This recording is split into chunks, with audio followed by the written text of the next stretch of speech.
Hello and welcome to the show. This week's FailRace versus Community was C Class Roadsters, and the first race is at Iberian. There is a little bit of lagginess going on in the background. I cannot wait to have one of these where I don't have to mention lag at all.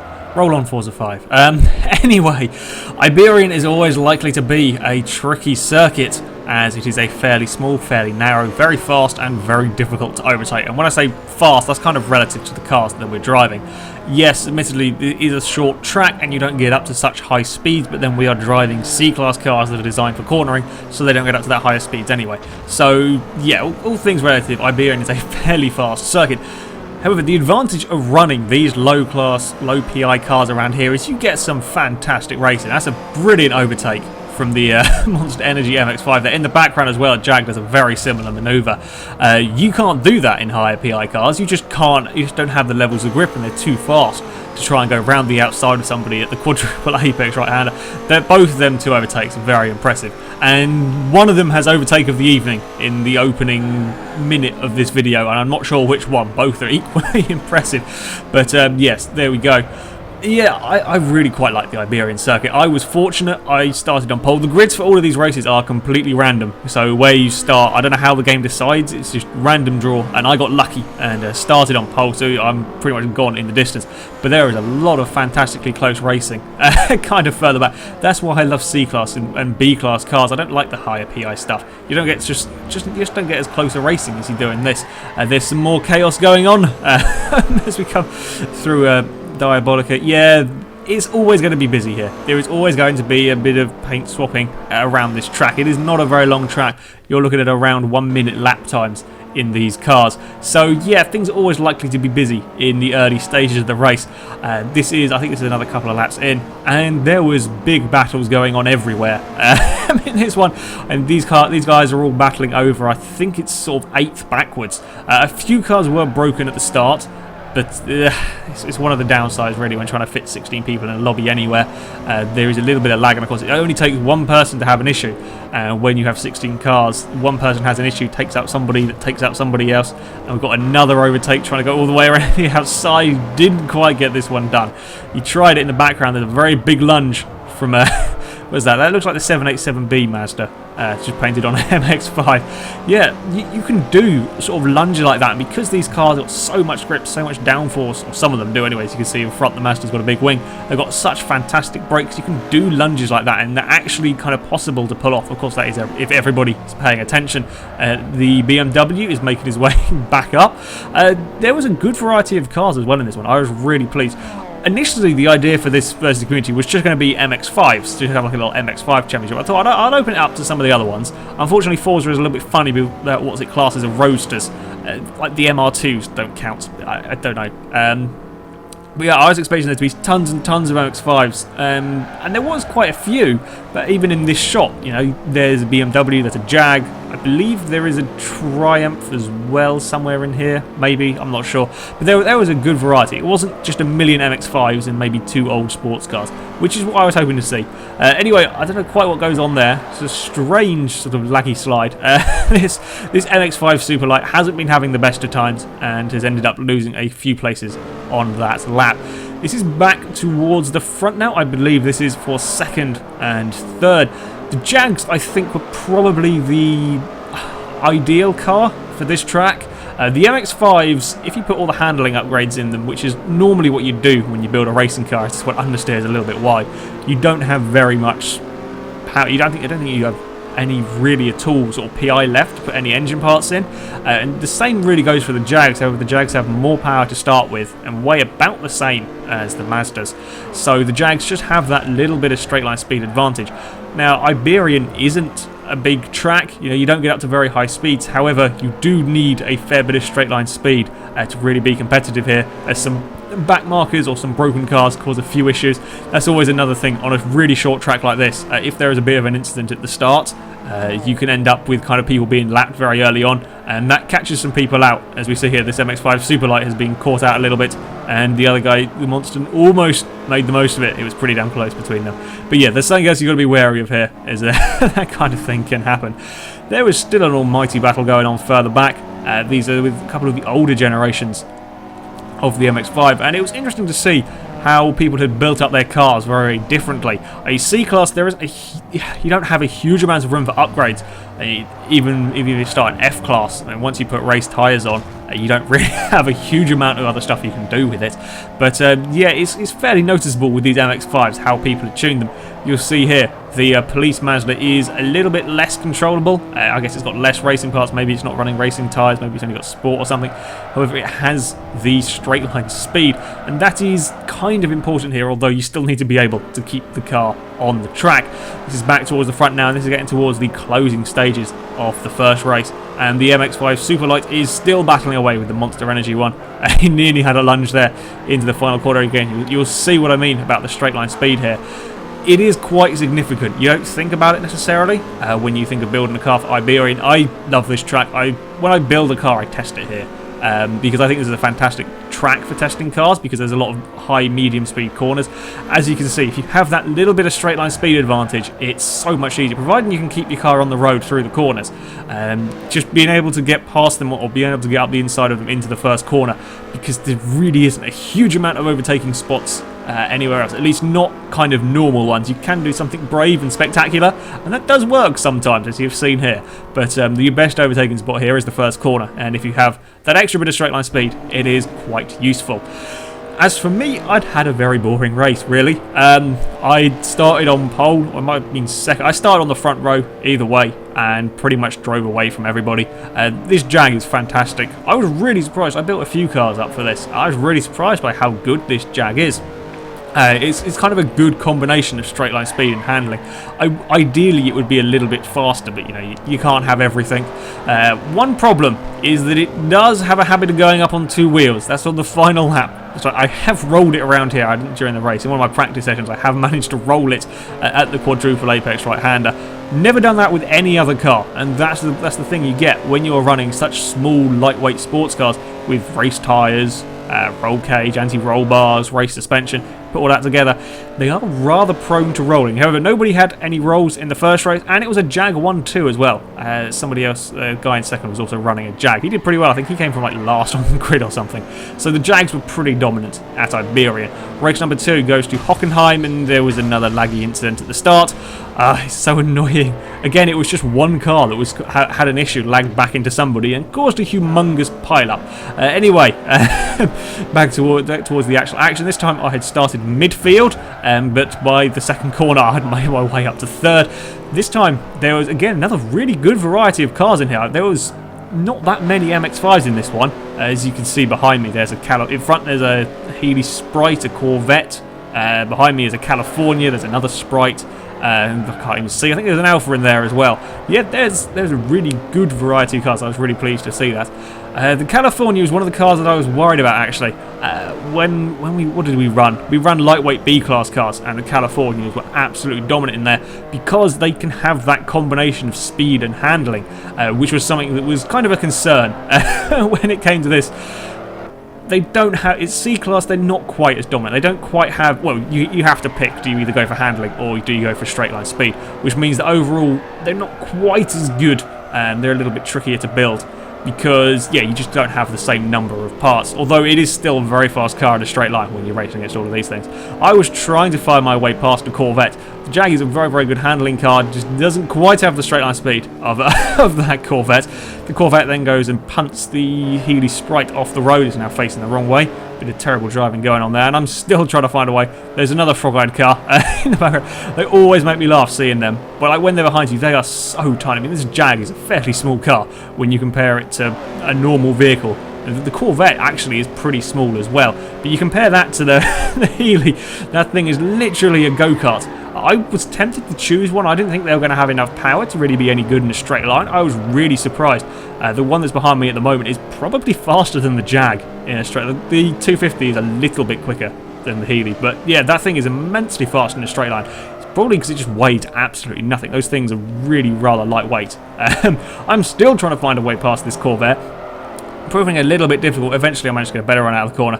throw my car up the inside, and then I've got much more control through these fast corners as the Corvette takes out the other Sprite. It wasn't the best of luck for the Sprites in this one, and now the California is up into third. It'd been a fairly eventful opening few laps. Further back as well, there was some good racing. Got a couple of the MX-5s were trying to get past a Saturn Sky. There weren't very many of the Saturns. They were a very high C class to start with, which means you can't really do too many upgrades. They do have the advantage in a straight line. They are pretty damn quick, but they just don't have the handling. You just don't have the number of parts or the PI, sorry, to put enough decent handling parts on it, because you can't get race tyres on it. I highly doubt you can anyway. You might get race brakes and race suspension, but yeah, you're always going to struggle in the corners when you're coming up against the likes of the MX-5s. I was also actually really surprised nobody went for one of the classic race cars. There were a few that actually counted as roadsters. Don't ask me how it counts, but the 250 Testarossa, I think the Maserati 300 something or other, and Aston Martin DBR1, they all count as roadsters, and nobody picked them. That was a little bit of a surprise. Back at the front, and the 250 California had made its way past the Corvette. The Sprite was also trying to have a look. It's quite hard to overtake a car that's that much bigger than you. The Sprite was being a little bit bullied in this one. But yeah, California is probably not quite the best car overall. It is a good kind of compromise car between straight line speed and handling. Around Hockenheim, this is quite a twisty track. There are a couple of straights, but there are also a couple of very nasty corners, and I think the Jag may be just a little bit better. In fact, actually, I think the Sprite is probably a bit better overall than the pair of them, because the Sprite has sort of slightly better compromise between the two of them. But I like Hockenheim. I think this is a very good track for racing. It generates a lot of action. You can see in the background the Sprite is still trying to get past the Corvette. This track is really good for overtaking. There's loads of good spots. The first corner in these cars is a pretty good overtaking spot. You got this hairpin here. You can overtake. In fact, you can overtake pretty much any car at this hairpin here. My favourite overtaking spot's coming up around here. If you duck to the inside, you can get some overtakes done there. Unfortunately, the Corvette actually covered pretty well there. These final couple of corners, you can overtake on the final section if you get a better run out of it. But yeah, this is a great track for overtaking. Lots of close racing. There always is when you come here. The only slight downside to this track layout can be the second corner, when people kind of forget where they're going. Backmarker did a very good job there, well done for getting out of the way. They didn't cause any problems in this race, which is always good. The Alpha then gets moved down into second corner, very good move there. Yeah, the second corner can cause a few issues when people forget what track layout they are on. I think someone did at the start of this race and went straight on there. There's always can be an issue when we race here. Either way, I had another fairly quiet race. Stayed out of trouble the first lap and managed to work my way to the front of the order, and then managed to pull away. I believe I had the fastest lap of the race, but it wasn't by a huge amount. The California, once it had got through the traffic, was pretty damn quick as well. Yeah, as I said, I love this track for racing sort of slower. In fact, any class of car is pretty fun around here. Slower cars, it's great because you can overtake on pretty much every corner, which always makes things interesting. I may have run a little bit wide on the final corner, doesn't matter. I have a big enough lead, and the Jag is going to take 2 wins out of 2, which I was pretty damn pleased with. We move on to the third race, which was at the Silverstone International Circuit. Now this is going to require some straight line speed. I threw this one in to make things a little bit more interesting, to give some of the other cars a chance, the Californias, and some of the more what's the word for it? I've forgotten the word that I was going to use. My mind's just gone blank. Some of the more unusual cars. There we go. The word has appeared. Like the Ford Thunderbird. If I call the Thunderbird a Firebird, I apologise. For some reason, my brain just doesn't like differentiating between the two of them. So I may do that at some point. I apologise. Anyway, at the start of this race, the Silverstone International Circuit does cause some chaos in sort of when you go off the Maggots-Beckett section into this next corner. That's always troublesome when you try and fit 16 cars into there. It's always likely to end badly. Again, you'll see the dominance in the straight line with the 250 Californias. That came from a pretty damn long way back and gets past 2 MX-5s into the braking zones. Yeah, this track was likely to favour a bit of straight line speed. In the background there is a bit of a crash. You will see a light blue MX-5 Superlight. Daniel did turn up for this race and lasted about a lap before he had to go. So yeah, dear. One of the downsides of this track is the curbs. The curbs are very, very vicious here. As we saw at Iberian, these cars are kind of likely to roll, and it was a Triumph, I believe. I think that's a Triumph. Yes, it is. That was, or is it an MG? No, I can't remember. I'm pretty sure it's a Triumph that found the curb first. I tried to pick tracks as best I could that wouldn't cause these cars to roll. I knew these were always likely to be problematic. As I said earlier, when you put all the racing parts on these small, lightweight, tiny sports cars, they have a very high tendency to roll, and sure enough, the Triumph did find a curb, but I believe that was the only car that rolled it in this entire evening. I was trying to make my way through the order. I'd started well down the grid. I think I was in 10th or 12th or something. This wasn't an easy race for me at all. I was having to work for it. I was trying to go around the outside of an MX-5 Superlight. You're not likely to do that. Those things are blooming good through the corners. We then just about managed to find our way past another one of the MX-5s. Now, again, there's a lot of action going on here. There's another good track for overtaking. You can overtake on most of the corners here. There's not too many sort of processional corners, especially when you're driving cars with this much grip. Now, I was expecting my Jag to be faster than the MX-5s in a straight line. That's kind of the reason I chose this car. It wasn't, though. I was surprised. The Superlight here was blooming quick in a straight line. I couldn't keep up with it. In the background, there is the Ford Thunderbird. We know that one there is going to be fast. He manages to make the most of one of the MX-5s making a slight mistake. Now, I think this Jag is probably one of the better cars through the corners. I think I may have a slightly sort of higher downforce setup on it. This is my favourite overtaking spot on the entirety of Silverstone. You run wide coming out of bridge, and then you dive up the inside of whatever corner this is called. The slight downside is nobody ever seems to expect it, and the amount of time somebody just turns in on you without kind of them realising where you are. That time he realised in time. I don't know if we actually touched or not, but we both got away with it without any damage. But yeah, I love doing that sort of overtaking move there. You've got to be careful if you do try that, it's very easy to catch somebody out who is not expecting you to try that, and you can end up having a few incidences there. Further back, there was still some racing going on throughout the grid. I don't think there had been major lag incidences at the start. I think a few cars had had crashes sort of on their own accord, but there hadn't been a massive lag spike kind of thing going on.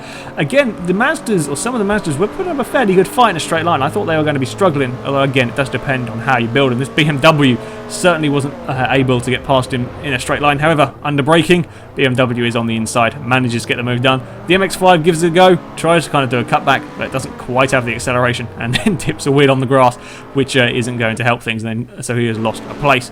I was working my way through the field, and in fact I was bringing the Ford Thunderbird with me. That was doing an amazing job of keeping up. I was surprised at how well that did. I was going to try and do my favourite move. Again, this time the MX-5 in front of me was wise to it and managed to defend.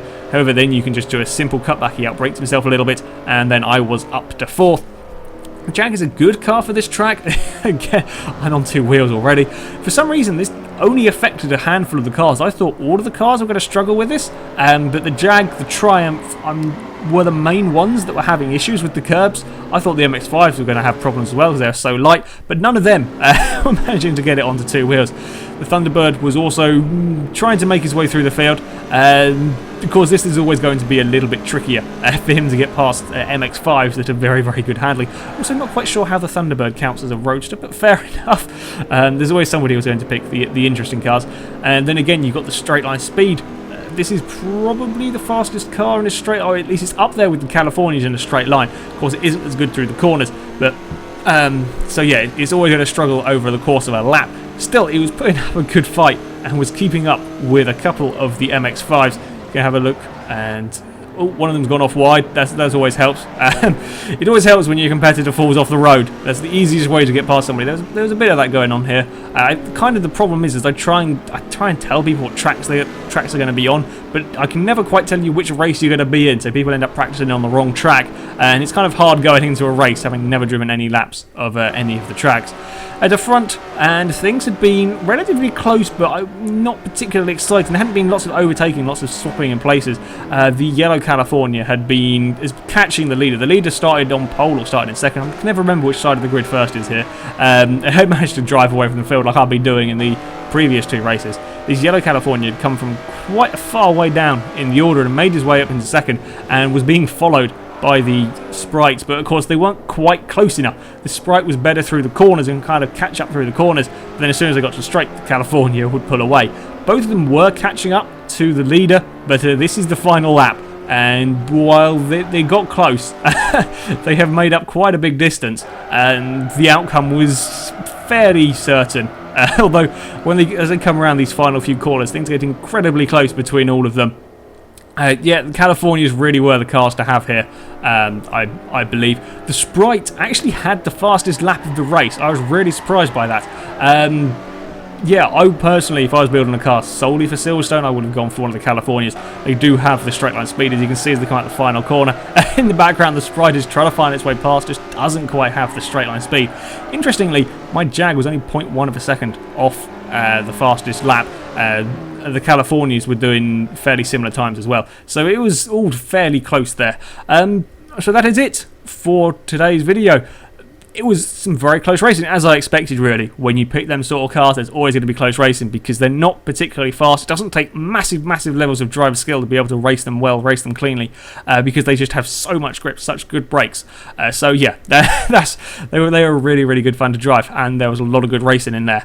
Now, next week's versus the community, or technically this week's, I always get confused by this, is going to be held on Thursday, the 12th of September. We'll start at 7 o'clock British summer time. And will probably last for an hour or two. The cars that we are going to be using are B-Class Swedish tanks. So that is your Saabs and your Volvos. I've seen a few people suggest that we should kind of do like country-specific ones, and I thought that, well, Sweden would be an interesting one to do. It'd be interesting to see the Saabs and the Volvos racing. It'll be like touring cars. That's the idea anyway, and that's always exciting to watch. So yeah, it is B-Class, Saabs and Volvos. You have a fairly good selection of cars, although there aren't many that are going to be rear-wheel drive. So there's going to be quite a lot of four-wheel drive cars in this one, I suspect. Maybe some people would be brave and will try and run a front-wheel drive car. I haven't decided on the tracks yet. They will be on the forums. When I do, it will be in the next day or so. I will post up there. If you wish to sign up for the race, then I'll put a link in the description. You go to our forums, you find the FailRace versus the community section, and that is where you go and sign up to the race. We do it through there just because it's so much easier to organise it. Hopefully there will be less lag issues, less connection issues, but I really can't promise anything. It's just one of the downsides of, of trying to do this. But yeah, today wasn't too bad, or this evening wasn't too bad. There's just a couple of people that had issues, and when one person has issues in the middle of the field at the start line, that is what causes a problem. Anyway, thank you very much for watching, and until next time, goodbye.